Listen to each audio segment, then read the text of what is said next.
کی، اور ہم نے دیکھا بھی ہے کہ بس نکاح ہو جائے، شادی ہو جائے، جہاں بھی ہو جائے وہاں کر لیا جائے گا۔ تو ایسا نہیں کرنا چاہیے کہ اپنا اسٹیٹس، اپنا ڈیمانڈ اتنا ہائی فائی آدمی کر لے کہ اس کی ایک اچھی خاصی عمر عزیز نکل جائے، اس کا نکاح نہ ہو سکے، بیاہ نہ ہو سکے۔ نکاح کو آسان کرنے کے لیے کہا گیا ہے اور زنا کو مشکل کرنے کے لیے کہا گیا ہے۔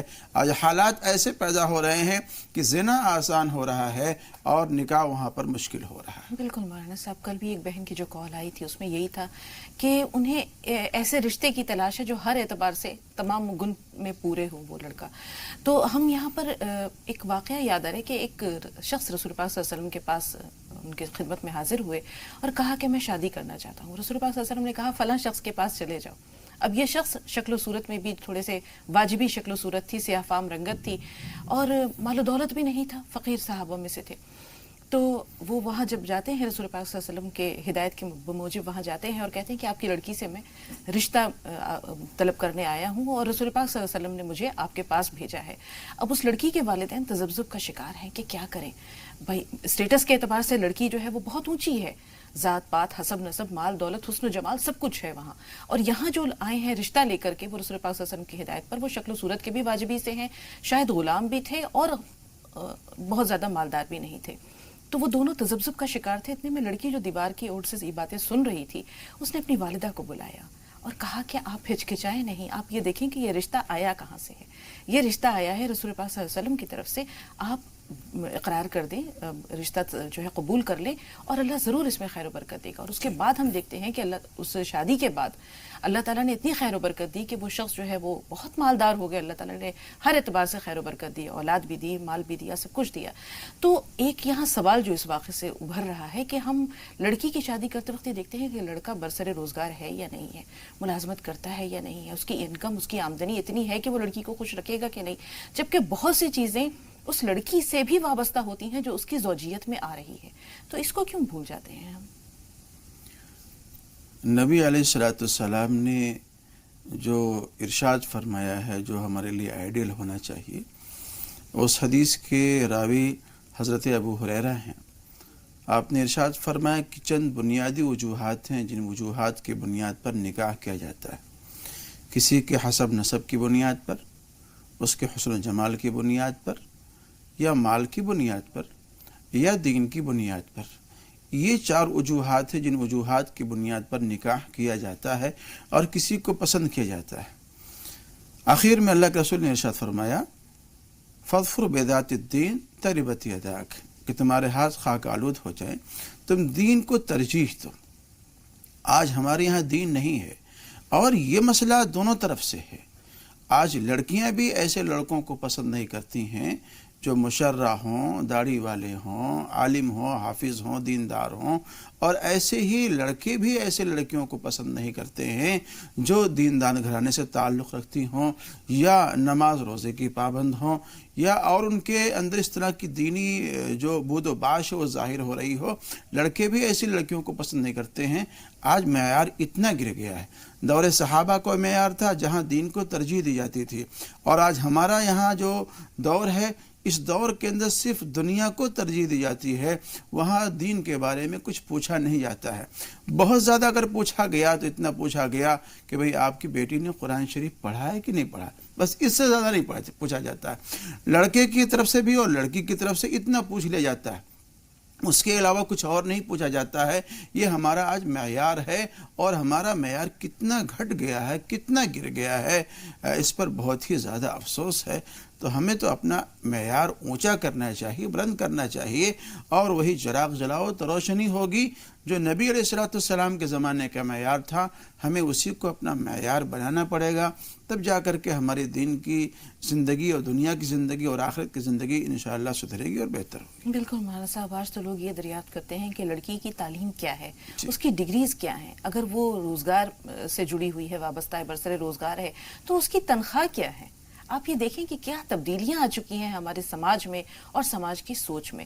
دوسرا مسئلہ اگر ہم لڑکی کی طرف سے دیکھتے ہیں، جب لڑکی والے لڑکے کا سٹیٹس دیکھتے ہیں تو لڑکے والے بھی یہ دیکھتے ہیں کہ لڑکی جہیز میں کیا کچھ لے کر آ رہی ہے، بہت سے ایسے ویڈیوز نظروں سے گزرتے ہیں، اخبارات میں ہم جو ہے خبریں پڑھتے ہیں کہ نہ صرف یہ کہ لڑکے کو نوازا جا رہا ہے دل کھول کر، بلکہ جو لڑکے کے اعزاء اور اقارب ہیں، جتنے چچا تایا ماموں خالہ خالائیں پھوپھیاں جتنے ہیں، ان سب کو بھی، خواتین کو بھی کچھ نہ کچھ زیورات دیے جا رہے ہیں، فریجز دی جا رہی ہیں، مرد حضرات ہیں تو ان کو موٹر سائیکل دیے جا رہے ہیں، اور ایک دو نہیں، بہت بڑی تعداد میں. تو یہ جو ٹرینڈ ہے، اس سے تو اچھے خاصے گھروں کی پڑھی لکھی سمجھدار لڑکیاں جو کہ صاحب ثروت نہیں ہیں، مالدار نہیں ہیں، وہ تو بوڑھی ہو جائیں گی اپنے والدین کی دہلیز پر. پھر یہ جو ٹرینڈ چل رہا ہے، یہ کتنا بڑا گناہ ہے اور اس کے لیے کیا سزا ہے؟ عموماً جو ہمارا جو اسٹیٹس اس زمانے میں بنا ہوا ہے، خاص طور سے لڑکے والوں کی طرف سے، لڑکی والوں کی طرف سے، جب ہم اپنے لیے کوئی داماد ڈھونڈتے ہیں یا ایسے ہی اپنے لیے کوئی بہنوئی ڈھونڈتے ہیں، تو وہاں سب سے پہلا مسئلہ آ جاتا ہے معاش کا. معاشی اعتبار سے ہم دیکھتے ہیں کہ وہ مستحکم ہے کہ نہیں ہے، مضبوط ہے کہ نہیں ہے، سیلری اس کی کتنی ہے، سرکاری جاب میں ہے کہ نہیں ہے، یا کسی لمیٹیڈ کمپنی کے اندر ہے کہ نہیں ہے، یہ سب ڈھونڈا جاتا ہے. حالانکہ سورہ نور کی ایک آیت کریمہ مجھے یاد آئی جس میں اللہ رب العزت نے فرمایا ہے وَأَنْكِحُوا الْأَيَامَ مِنْكُمْ، کہ اپنے غلام بادیوں کے اور اپنے مرد و عورتوں کا نکاح کر دو جب ان کے جوڑ کا کوئی رشتہ مل جائے. یہ خوف و خطرہ لاحق نہ ہو آپ کے ہاں کہ بھئی وہ مالدار نہیں ہے، وہ فقر و فاقے کے اندر مست ہے. فرمایا اِن یکونوا فقراء یغنیہم اللہ واللہ واسع علیم، اگر وہ فقراء ہوں گے، تنگ دست ہوں گے، تو اللہ رب العزت ان کو نواز دے گا، اور اللہ تو بڑا وسیع دینے والا ہے اور جاننے والا ہے. تو یہ ایک مسئلہ ہمارے یہاں بنتا ہے. دوسرا ایک اہم ترین مسئلہ جو جہیز کا ہے، جس کی طرف آپ نے اشارہ کیا ہے ابھی، یہ ایک بہت بڑا ناسور ہے ہمارے سماج کا، اور صرف یہ مسلمانوں کے لیے نہیں بلکہ پوری دنیا کے لیے بہت بڑا ناسور بنا ہوا ہے جہیز کا. ہم نے دیکھا ہے غریب ماں باپ کو کہ وہ جہیز کی تیاری کے لیے اپنے کھیت تک گروی رکھ دیتے ہیں، اپنے کھیت بیچ دیتے ہیں، مکان گروی تک رکھ دیا کرتے ہیں، پھر وہاں سے پیسہ لے کر کے اپنی بیٹی کا شادی بیاہ کرتے ہیں، اور یہاں تک دیکھا گیا ہے کہ سود بیاج پر پیسے لیتے ہیں اور لے کر کے اپنی بیٹیوں کی شادی کرتے ہیں ایک مہنگے جہیز کے لیے کہ خاطر یہ سارا معاملہ کیا جاتا ہے. اور ہوتا یہ ہے کہ تاکہ ہماری بچی جا کر کے وہاں سکون سے رہے اور آرام سے رہے. آج معاشرے میں دیکھیں گے کہ بہت سے لوگ ایسے ہیں جن کا اسٹیٹس اتنا زیادہ ہے یا مال اتنا زیادہ ہے کہ وہ اتنی ہائی فائی شادیاں کرتے ہیں، جس سے سماج کے ان غریب اور متوسط طبقہ کی دل آزاری ہوتی ہے کہ جناب لمبی لمبی مہنگی مہنگی گاڑیاں دی جا رہی ہیں، اور جناب جتنے بھی باراتی آئے ہیں ان کو سونے کی انگوٹھی بھی دی جا رہی ہے، عورتوں کو چین بھی دیے جا رہے ہیں، اور جتنے بھی رشتہ دار اعزاء اقرباء ہیں ان کو فریج دیا گیا ہے. جو شادی لگوانے والا ہے اور شادی کے جو بچولیا ہے اور جو باراتی آئے ہوئے ہیں ان کو موٹر سائیکلیں دی جا رہی ہیں. اس سے کیا ہوتا ہے کہ سماج کا وہ طبقہ جو پچھڑا طبقہ ہے، جو متوسط طبقہ ہے، وہ اپنے دل کو بالکل مل کے رہ جاتا ہے اور سوچتا ہے کہ میں کیا کروں کہ ہمارا بھی اسٹیٹس ایسا ہو جائے اور ہم بھی اپنی بچی کے خاطر اس طرح سے شادی کر سکیں، بیاہ کر سکیں، اور اس میں پھر اپنے الٹے سیدھے حرکتیں کرتا ہے جس کی وجہ سے پریشان ہو جاتا ہے. مل سکے، سب سے بڑی بات یہ ہوتی ہے کہ ان کو رشتے ملتے ہی نہیں ہیں. مولانا صاحب ایک چیز اور ہے، اس سے پہلے کہ ہم اسی طرف اپنی بات کو آگے بڑھائیں، جو جہیز کا لالچی ذہن ہوتا ہے وہ صرف شادی تک نہیں رکتا. شادی کے بعد بھی یہ ڈیمانڈ ہوتی ہے کہ اپنے والدین کے گھر جاؤ اور پیسے لے کر آؤ، ہمیں مکان بنوانا ہے، مکان کی چھت تعمیر کرانی ہے. وہ بیچارے ساری عمر اس لالچی داماد کا یا ان سسرال والوں کا منہ بھرتے رہتے ہیں، لیکن ان کی ہوس کا پیٹ نہیں بھرتا ہے. نتیجہ یہ ہوتا ہے کہ آخر میں یا تو وہ لڑکی جو ہے خودکشی کر لیتی ہے یا پھر اسے جلا کر مار دیا جاتا ہے. ایسے بہت سارے واقعات ہیں جو روزانہ خبروں میں پڑھنے کو یا دیکھنے کو ملتے ہیں. اب ہم پھر آ رہے ہیں شادی کی طرف کہ شادی کو کس طرح مہنگا کر دیا گیا ہے. نکاح میں جو آرائش کی جاتی ہے، مہنگے مہنگے جو ڈیکوریشن کیے جاتے ہیں، بارات کا کھانا. اب آپ یہ دیکھیے مولانا صاحب کہ ایک والد اپنا جگر گوشہ کسی کو دے رہا ہے، یقینی طور پر اس کا دل اندر سے افسردہ ہے. اپنی بچی کو پال پوس کر کسی کو حوالے کر دینا، اس کے دل پر جو گزر رہی ہے وہ وہی جانتا ہے یا اس کے ماں گھر والے جانتے ہیں. اب ایسے میں وہ اپنی سب سے عزیز ترین متاع تو دے ہی رہا ہے، اب بارات کے کھانے کی ڈیمانڈ ہوتی ہے کہ اس میں فلاں فلاں فلاں فلاں فلاں فلاں آئٹمز ہونے چاہیے، اور اس میں بھی اس میں نمک کم رہ گیا، اس میں تیل زیادہ ہو گیا، اس میں مرچیں زیادہ تھی. اس میں بھی لوگ خوش نہیں ہوتے. تو یہ جو اسراف اور تبذیر ہے، جب قرآن پاک نے کہا ہے کہ اسراف اور تبذیر نہ کرو، ان المبذرین کانوا من اخوان الشیاطین، کہ اسراف کرنے والے جو ہیں وہ شیاطین کے بھائی ہیں. تو پھر ہم آ رہے ہیں اسلامی معاشرے کی طرف کہ کمی تو ہمیں پھر بھی نظر نہیں آتی. دیکھیے شادیوں کے اندر جو ڈیکوریشن پہ خرچ کیا جا رہا ہے یا مینو پر جو خرچ کیا جاتا ہے، کھانے وغیرہ پہ خرچ کیا جاتا ہے، اگر آپ سیرت رسول کا مطالعہ کریں، صحابہ کی زندگی میں دیکھیں تو صحابہ کی زندگی میں سیرت رسول میں کوئی ایسا نمونہ ہمیں نہیں ملتا ہے. نبی کی زندگی میں جو نمونہ ملتا ہے اس کے بارے میں فرمایا گیا اعلنوا النکاح وجعلوها فی المساجد، کہ نکاح کو اعلان کر کے کرو اور اس کا انعقاد مسجدوں میں کیا کرو. دیکھیے ہمارا رجحان کہاں جا رہا ہے. نبی کی سنت تو یہ ہے کہ نکاح مسجد میں ہونا چاہیے، اور ہمارا طریقہ یہ ہے کہ نہیں جناب ایک خوبصورت پنڈال میں ہونا چاہیے اور کمیونٹی سینٹر میں ہونا چاہیے اور اچھے خاصے ڈیکوریشن میں ہونا چاہیے، سجا ہوا اسٹیج ہونا چاہیے. ہمیں ایسے ماحول میں نکاح کرنا ہے. نبی کی سنت تو مسجد میں نکاح کرنے کی ہے، اور ہماری سنت جو بنتی جا رہی ہے اچھے اور ڈیکوریشن والے اسٹیج پہ نکاح کرنے کی بن رہی ہے. آپ دیکھ لیں عیسائیوں کے ہیں، عیسائی لوگ آج بھی اپنے شادی بیاہ چرچوں میں کرتے ہیں، چاہے ان کا کوئی راجہ ہو چاہے مہاراجہ ہو. ان کے ہاں یہ تقدس، ان کے ہاں یہ عظمت آج باقی ہے، لیکن مسلمانوں کے اندر یہ موجود نہیں ہے. اور پھر یہ بھی کہیں نہیں ملتا ہے نبی کی سیرت کے اندر کہ لڑکی والے پر یہ بوجھ ڈالا جائے کہ پلاؤ چاہیے اور فلاں چاہیے اور فلاں چاہیے فلاں چاہیے. بیچارہ اپنی بیٹی دے رہا ہے، پال پوس کے دے رہا ہے. ہاں جس کا گھر بس رہا ہے، جس کے ہاں وہ بیٹی جا رہی ہے، اس پر یہ بات واجب ہوتی ہے کہ اپنی اس گھر کے بساؤ کے خوشی کے اندر وہ ولیمہ کرے. نبی علیہ الصلوۃ والسلام نے فرمایا اولم ولو بشاۃ، کہ چاہے ایک بکری ہی کے ذریعے کیوں نہ ہو لیکن ولیمہ کرنا چاہیے. تو ولیمے کو نبی نے سنت قرار دیا ہے، لیکن شادی کا کھانا اور لڑکی کی طرف سے کھانا مہیا کرایا جائے لوگوں کو، باراتیوں کو اور تمام لوگوں کو، یہ کہیں سے نبی کی سیرت میں ثابت نہیں ہے. یہ سراسر ناانصافی ہے، ظلم ہے. لڑکی کے باپ کے کندھوں پر ایک بہت بڑا بوجھ ہے جو ہمارے ظالم سماج نے اس پر ڈالا ہوا. بالکل صاحب، آپ نے عیسائیوں کی جو شادی کا ذکر کیا، ایک پہلو تو آپ نے دکھایا کہ واقعی انہوں نے آج بھی اپنی رسموں کو، روایتوں کو مضبوطی سے پکڑ رکھا ہے. دوسرے آپ یہ دیکھیے کہ پادری کا تقدس کتنا انہوں نے بحال کر رکھا ہے، کہ وہ خود جاتے ہیں، چاہے وہ راجہ ہے، مہاراجہ ہے، شہزادہ ہے، شہزادی ہے. اول تو وہ چرچ کو اہمیت دے رہے ہیں، اور دوسرے اپنے پادری کی جو راہب کی تقدس کو ملحوظ رکھ رہے ہیں کہ ہم آئیں گے آپ کے پاس. آپ کا یہ مقام اور مرتبہ نہیں ہے کہ آپ ہمارے پاس آئیں. ہمارے ہاں ہم نے علماء کو کیا مقام دے رکھا ہے کہ وہ بیچارے آتے ہیں لڑکی والوں کے پاس. تو یہ چیز تو دھیان میں رکھنی چاہیے کہ جو قوم اپنے علماء کی عزت نہیں کرتی وہ بہت جلدی جو ہے وہ زوال کا شکار ہوتی ہے. اب ہم آ رہے ہیں اس طرف جہاں اپنے رسول پاک صلی اللہ علیہ وسلم کے زمانے کا ذکر کیا. حضرت علی کرم اللہ وجہ اور حضرت فاطمہ کی شادی کا جو واقعہ ہے وہ بھی آپ کے پیش نظر ہے. رسول پاک صلی اللہ علیہ وسلم دونوں کے کفیل ہیں. جی جی، حضرت علی کے کفیل بھی ہیں، حضرت فاطمہ جو ہے آپ کی جگر گوشہ بھی ہیں، آپ کی بیٹی بھی ہیں. تو آپ نے خود حضرت فاطمہ کے لیے کچھ خرچ نہیں کیا، حضرت علی سے دریافت کیا تمہارے پاس کچھ ہے؟ تو انہوں نے کہا کہ ہاں میرے پاس ایک زرہ ہے. کہا اسے بیچ دو یا گروی رکھو. اب زرہ اس زمانے میں کتنی قیمتی ہوتی تھی، کسی وقت بھی جنگ ہو سکتی ہے تو وہ جان بچانے کے کام آتی ہے. آپ بازار میں لے کر جاتے ہیں یا آپ کی ملاقات حضرت عثمان سے ہوتی ہے تو حضرت عثمان اسے خرید لیتے ہیں. اور خرید لیتے ہیں اس لیے کہ اگر وہ اس کو کہتے کہ آپ اپنے پاس رکھیے مجھ سے کچھ لے لیجیے تو حضرت علی کی دل آزاری ہوتی. حضرت عثمان نے اسے خرید لیا، پیسے آپ کو دیے. رسول پاک صلی اللہ علیہ وسلم نے کچھ پیسے اندر خواتین خانہ کے پاس بھجوائے اور کہا کہ اس سے حضرت فاطمہ کی تزئین و آرائش کے لیے کچھ سامان لے آئیے، ان کا نیا جوڑا لے آئیے یا ان کا جو سنگھار کا سامان ہوتا ہے. کچھ پیسے حضرت علی کو دیے کہ آپ اس سے ولیمے کا انتظام کیجیے، اور کچھ پیسے جو ہے وہ انہوں نے کہا کہ رسول پاک صلی اللہ علیہ وسلم نے خود ہی چمڑے کا گدا تھا، تکیہ تھی، چھوٹے موٹے ایک سراہی تھی، شاید ایک چکی تھی، پیالہ تھا پانی کا، یہ خریدا. یہ کہاں سے پیسے آ رہے ہیں سارے؟ حضرت علی کی زرہ بیچ کر. تو آپ یہ دیکھیں کہ ہمارے ہاں جو لڑکیوں والوں پر سارا بوجھ لاد دیا جاتا ہے، اس کا کہیں بھی تصور نہیں ہے. آج بھی اہل عرب میں تمام اخراجات، چاہے وہ لڑکی کے زیورات ہوں چاہے اس کے ملبوسات ہوں، یہ لڑکا والا اٹھاتا ہے.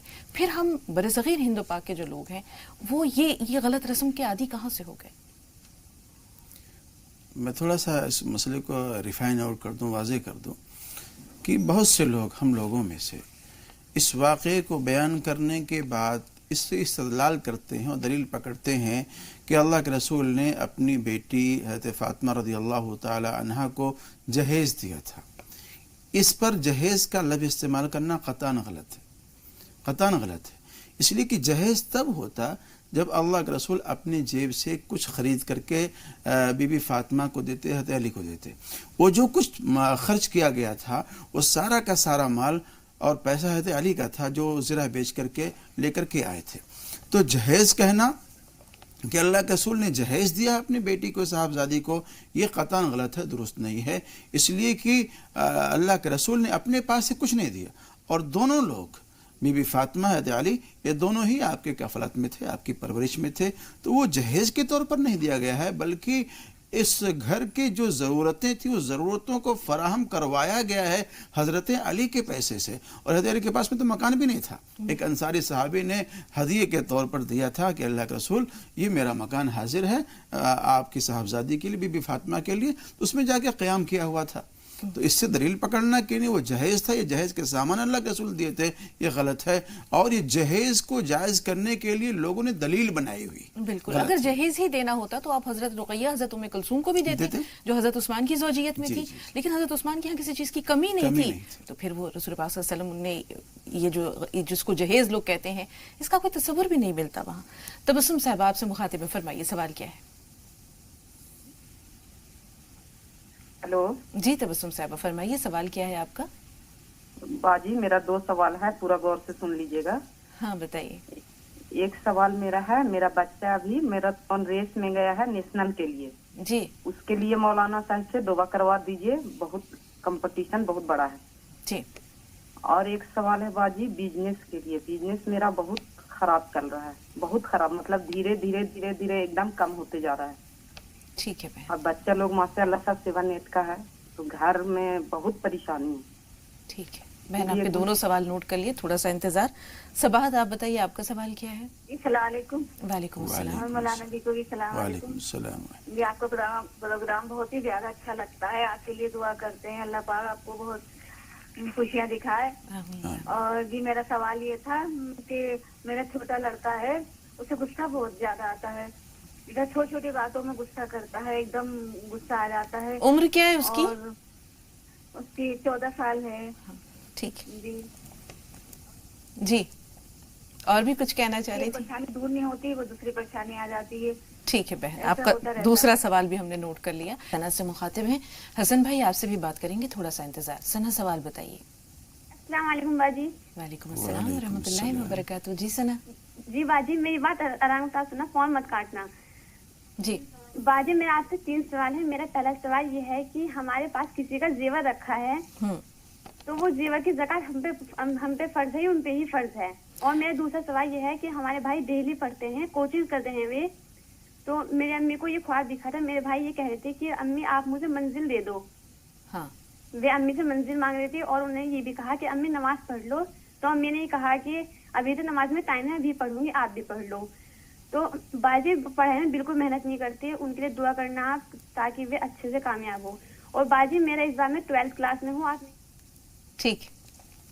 اب یہ واضح نہیں ہوا کہ وہ زیور جو آپ کے پاس ہے وہ گروی رکھا ہوا ہے کسی نے یا امانتاً رکھا ہوا ہے. ثنا فون لائن پر موجود ہے؟ ایسا لگتا ہے رابطہ نہیں رہا. حسن بھائی آپ بتائیں آپ کا سوال کیا ہے؟ حسن بھائی ہمیں سن پا رہے ہیں؟ السلام علیکم. وعلیکم السلام ورحمۃ اللہ وبرکاتہ. جی بھائی. محمد حسن ہے ہمارا نام، جی. پٹنہ سے بات کر رہے ہیں. جی محمد حسن صاحب استقبال ہے آپ کا، فرمائیے سوال کیا ہے؟ آپ کا سن پا رہے ہیں. ہاں ٹھیک. حسن بھائی ٹی وی کی آواز اگر آپ بند نہیں کریں گے تو آپ کی بات ہم تک کیسے پہنچے گی؟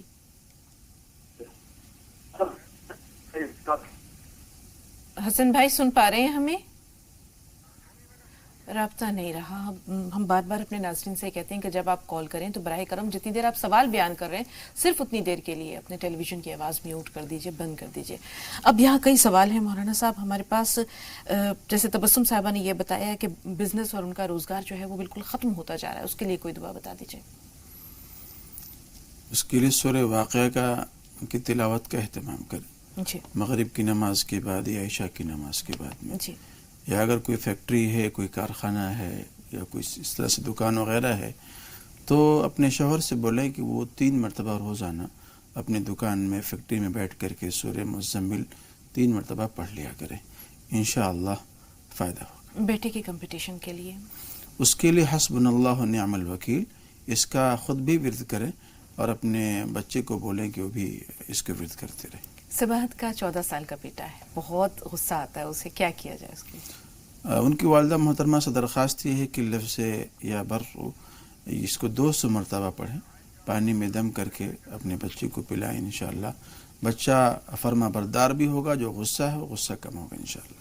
ٹھیک ہے، پریشانیوں کے لیے بھی ضرور بتائیں گے مولانا صاحب، تھوڑا سا انتظار سباحت. عائشہ آپ بتائیے آپ کا سوال کیا ہے؟ جی السلام علیکم. وعلیکم السلام وعلیکم ورحمۃ اللہ السلام. وبرکاتہ. ہاں جی، مجھے یہ جاننا ہے کہ میں 2 دن سے استخارہ کر رہی ہوں، لیکن میرے خواب میں کوئی بھی اشارہ نہیں ہو رہا ہے، یا تو میرا استخارہ غلط ہے، مجھے اس کا طریقہ بتا دیجیے. اور مجھے خواب میں مطلب لمبے بال نظر آتے ہیں، تو اس کا بتا دیجیے، اس کا کیا مطلب ہے. ٹھیک، آپ بتائیے عبداللہ بھائی سوال کیا ہے؟ السلام علیکم بہن جی. وعلیکم مولانا السلام. صاحب السلام علیکم. وعلیکم السلام.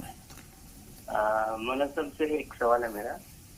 میں تو فوجی ہوں، تو میرا ایسا ہے صبح مجھے 5:30 بجے جانا پڑتا ہے. ہاں تو ابھی مجھے مطلب پونا میں ہوں، جی تو یہاں پہ کیا ہے 5:30 بجے مطلب وقت شروع ہوتا ہے. تو یہاں سے مطلب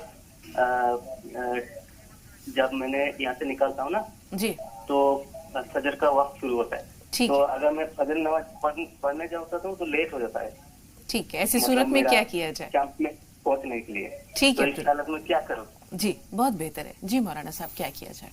دیکھیے، اگر فجر کی نماز کا وقت شروع ہو جاتا ہے، جب وہ نکل رہے ہوتے ہیں، تو اگر مناسب موقع ہے تو فجر کی نماز پڑھ لیں، پڑھ کے ہی نکلیں. اگر وہ یہ سوچ رہے ہوں کہ بھائی اس سے پہلے پڑھ لوں، تو جب فجر کا وقت شروع ہی نہیں ہوا ہے تو ان پر وہ نماز فرض یا واجب ہی نہیں ہوئی ہے. تو جب واجب نہیں ہوئی تو اس کو ادا بھی نہیں کر سکتے ہیں. جی جب وہ ادا کریں گے، جب وہ فرض ہو چکی ہوگی تبھی وہ ادا ہوگی. اس سے وقت سے پہلے اگر اس کو ادا کریں گے تو ادا نہیں ہوگی.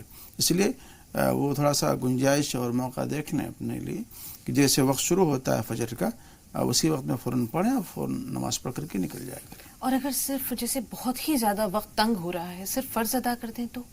نہیں، دیکھیے سنت بڑی اہم ترین سنت ہے. وہ یہاں تک فرمایا گیا ہے کہ اگر گھوڑے تمہیں روند دیں تب بھی تم فجر کی سنتوں کو نہ چھوڑو. تو بڑی تاکیدی حکم ہے سنت کے لیے. تو میں نہیں کہہ سکتا کہ اس کو چھوڑا جائے، گنجائش اور وقت تھوڑا سا نکال لیں اور پڑھیں. بہت بہت شکریہ مولانا صاحب. اب گھر کی پریشانیوں کے لیے سباحت کا جو سوال ہے، یہ کئی بھائی بہنوں کا سوال ہوتا ہے کہ گھر میں نہ خیر و برکت ہے، پریشانیاں ہی پریشانیاں ہیں یا بیماریاں ہیں. اولاً تو میں تمام ناظرین سے درخواست کروں گا کہ جو لوگ بھی اس طرح کے سوالات کرتے ہیں، سب لوگ نماز کی پابندی کریں. نماز یہ اللہ تعالیٰ کی بہت ہی اہم ترین عبادت ہے، اللہ سے قرب و تقرب کا ذریعہ ہے. اور نبی علیہ الصلوۃ والسلام نے، صحابہ نے اپنے گھر والوں کو نماز کا حکم دیا ہے. اور اس کے ساتھ ساتھ عصر کی نماز کے بعد درود شریف کی ایک تسبیح پڑھیں، اور یا لطیف 133 مرتبہ پڑھیں. انشاءاللہ آپ کی زندگی میں تبدیلی بھی آئے گی، برکت بھی ہوگی انشاءاللہ. لبنہ فرمائیے آپ کا سوال کیا ہے؟ جی السلام علیکم. وعلیکم السلام ورحمۃ اللہ. جی میرا سوال یہ ہے کہ ہم جو قرآن شریف کے ہے جو ہم ویڈیو موبائل میں ڈاؤن لوڈ کر لیتے ہیں اور پھر فون کو جیسے یہاں تہاں رکھ دیتے ہیں، تو اس سے بے ادبی یا گناہ تو نہیں ہوتا ہے؟ ٹھیک، کاشف بھائی آپ بتائیں آپ کا سوال کیا ہے؟ جی السلام علیکم باجی. وعلیکم السلام ورحمۃ اللہ. باجی میرا سوال تھوڑا لمبا ہے، ایک ہی سوال ہے لیکن غور کرنے لائق ہے. جی سوال بتائیے. میرا یہ ہے کہ میری شادی ہوئی، اس سے پہلے میرا چھوٹا بھائی کچھ کماتا نہیں تھا، ٹھیک ہے، میں ہی کماتا تھا. میری شادی ہونے کے بعد مجھ پر تھوڑی سی ایسی پریشانی آ گئی کہ میں گھر والوں کو پیسے اتنے نہیں دے پا رہا ہوں جتنے مجھے دینے چاہیے، ٹھیک ہے. دوسری بات، جو ہم لوگوں نے زمین خریدی، ہمارے پاس کوئی پراپرٹی نہیں تھی پہلے سے ہی، تو جو زمین خریدی گئی اور جو گھر بنایا اس میں 60% پیسہ جو ہے میرا لگا ہوا ہے. لیکن شادی ہونے کے بعد کیا ہوا کہ 2 کمرے بنوائے گئے، ایک بڑا کمرہ اور ایک چھوٹا کمرہ. چھوٹا کمرہ مجھے دے دیا گیا جبکہ میرے حساب سے میرا حق بڑے کمرے پر ہونا چاہیے تھا کیونکہ 60% پیسہ میرا لگا ہوا ہے. اب میرا چھوٹا والا بھائی مجھے آئے دنوں میری وائف کو ویڈیو بھیجتا رہتا ہے, ویڈیو کے لنکس بھیجتا رہتا ہے جس میں ماں باپ کے حقوق کے بارے میں بات ہوتی ہے, ماں کے حقوق کے بارے میں بات ہوتی ہے. یہ باتیں ہوتی ہیں کہ تم نافرمانی کر رہے ہو اپنی والدہ کی اور تم دوزخ میں جاؤ گے, ایسی باتوں کے ویڈیو بھیجتا ہے. تو میرے چھوٹے بھائی کے لیے کیا حکم ہے اور میرے لیے کیا حکم ہے اس کی؟ ٹھیک ہے کاشف, غور سے سنیے, آپ کے سوال کو لے رہے ہیں. جی مولانا صاحب. اچھا سوال ہے, بہت ہی اچھا بہت سوال, بہتر سوال ہے. اور آج کل ایسا ہوتا ہے, دیکھنے کو ملتا ہے یہ. اور عموماً میں یہاں والدین کو بھی متوجہ کرنا چاہتا ہوں اس سوال جواب کی طرف. ہوتا یہ ہے کہ مثال کے طور پر لڑکا 20,000 روپے کما رہا ہے, ابھی اس کی شادی نہیں ہوئی ہے, 20,000 روپے کما رہا ہے, سیلری اس کی ملی, سیلری لا کر کے اپنے والدین کے ہاتھ میں وہ رکھ دیتا ہے. مشکل سے 1,000-2,000 روپے اپنے خرچے کے لیے, موبائل کے لیے لیتا ہے اس میں سے. تو 18,000 روپے اب ان کے والدین کو مل گئے. اب اس کی شادی ہو گئی ہے, شادی ہونے کے بعد میں ابھی بھی 20,000 روپے اس کو جب مل رہے ہیں, اب 20,000 روپے جب لے کر کے آ رہا ہے, 2,000 روپے پہلے سے اپنی جیب خرچ کے لیے, موبائل کے لیے نکالتا تھا. اب اس کے ساتھ میں ایک زندگی اور جڑ گئی ہے, بیوی کی. اس کی بھی جیب خرچ ہے, اس کے ضروریات, بہت ساری چیزیں ایسے ہیں کہ ان ضروریات کی تکمیل کے لیے اپنے ماں باپ سے پیسے نہیں مانگ سکتا ہے. اب اس دوسری زندگی جو جڑی ہوئی ہے اس کے لیے اگر کچھ پیسے روک لیتا ہے, 2,000 لیتا تھا اب 15,000 روپے دیتا ہے اور 5,000 روپے اپنے پاس میں رکھ لیتا ہے اپنے لیے, اپنی بیوی کے لیے. تو پھر وہاں والدین کی طرف سے کمنٹس آنے شروع ہو جاتے ہیں کہ دیکھو اب تو وہ اپنی بیوی کا ہو گیا, اپنی بیوی کی فرما برداری کر رہا ہے, ماں کی نہیں مانتا, باپ کی نہیں مانتا, جو کچھ کما کے لاتا ہے اپنی بیوی کو دیتا ہے, بیوی اپنے میں کو بھیجتی ہے. اس طرح کے کمنٹس آتے ہیں اور بہت ہی دل آزار کمنٹ ہوتے ہیں.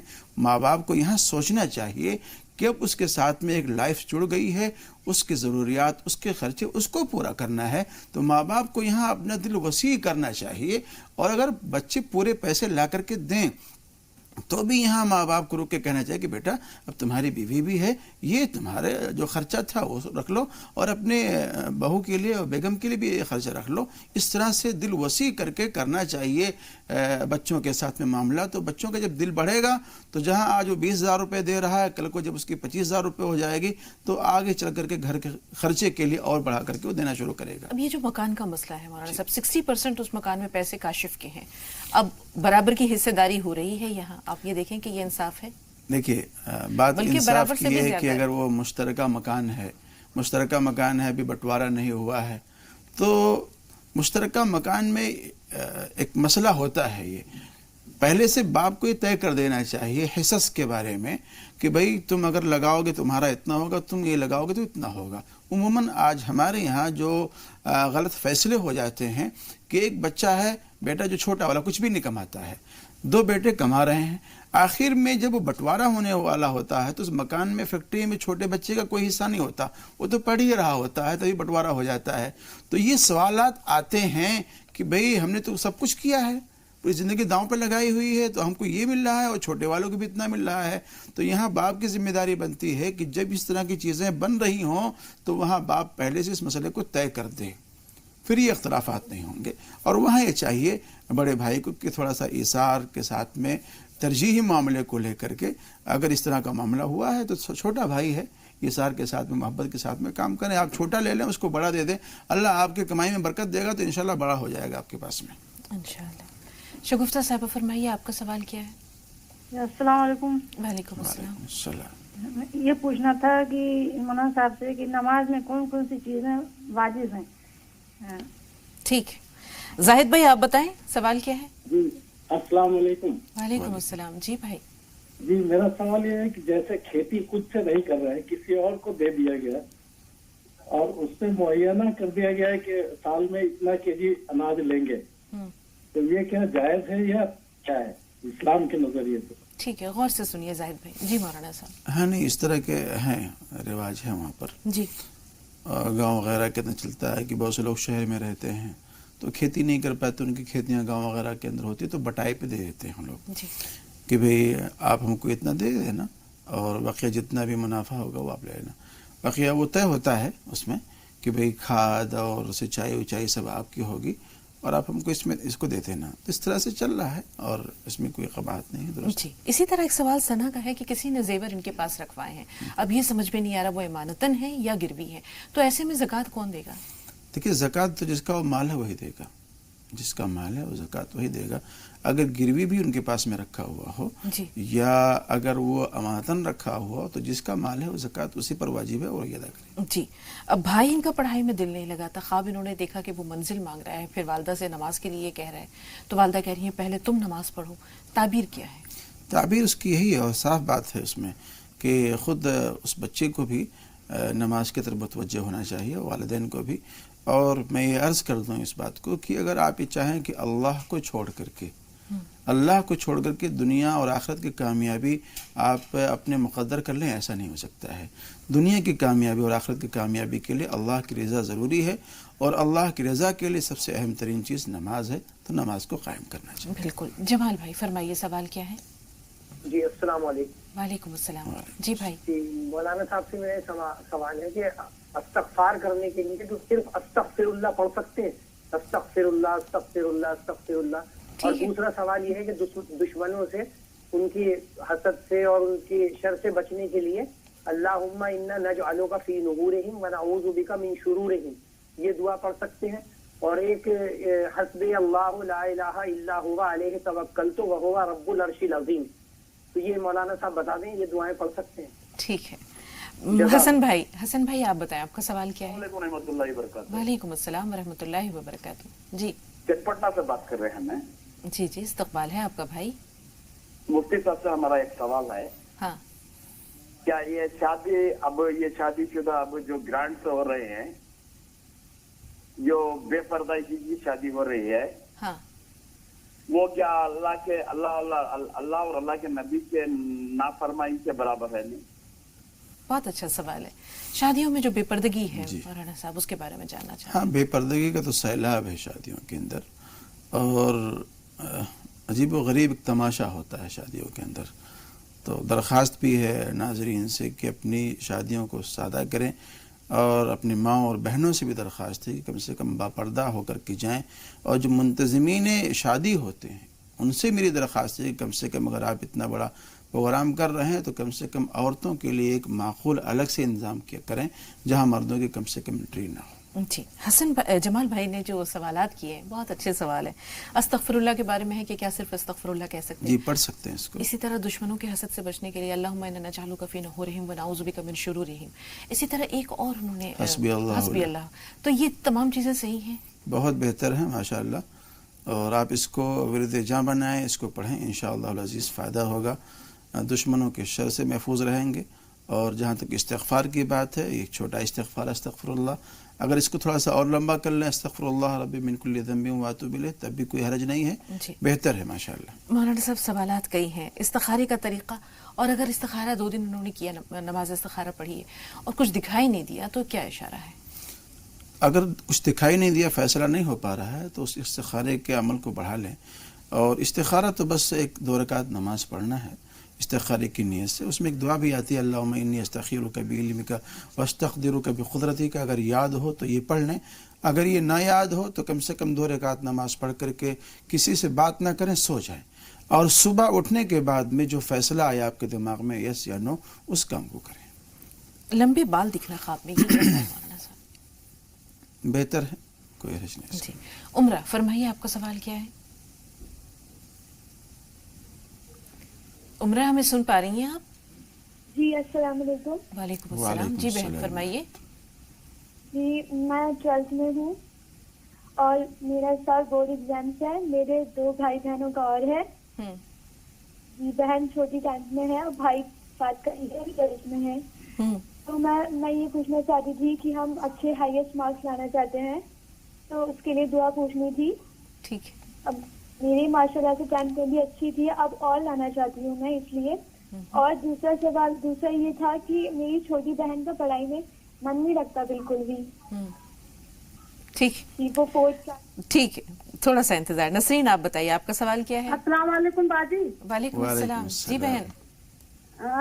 میرے ابا نماز پڑھتے 5 ٹائم کے, مگر پتہ کھیلتے بہت. ٹھیک ہے, کیا کریں مولانا صاحب؟ غلط حرکت ہے یہ.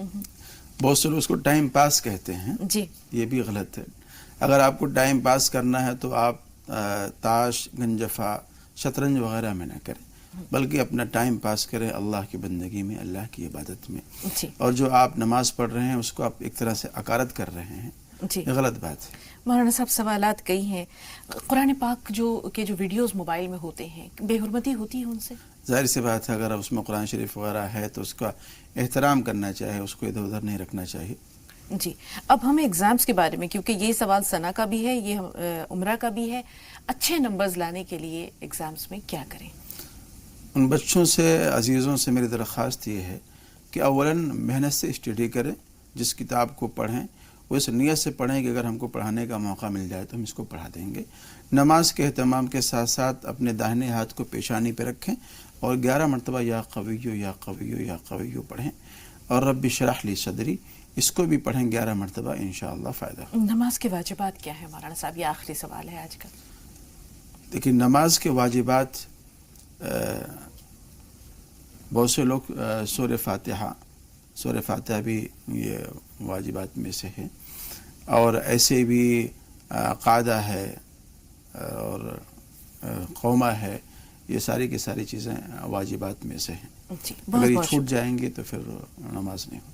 بہت شکریہ مولانا صاحب اسٹوڈیو میں تشریف آوری کے لیے. اور جو ہمارا موضوع ہے وہ تقریباً ادھورا ہی ہے، ہم یہ کہہ سکتے ہیں کہ انشاءاللہ اسے کل پھر شامل کریں گے، گفتگو کے سلسلے کو آگے لے چلیں گے. تو آج تشریف آوری کے لیے آپ کا بہت شکریہ. انشاءاللہ کل پھر آپ سے ملاقات ہوگی. تب تک کے لیے ناظرین سے بھی ہم اجازت لیتے ہیں.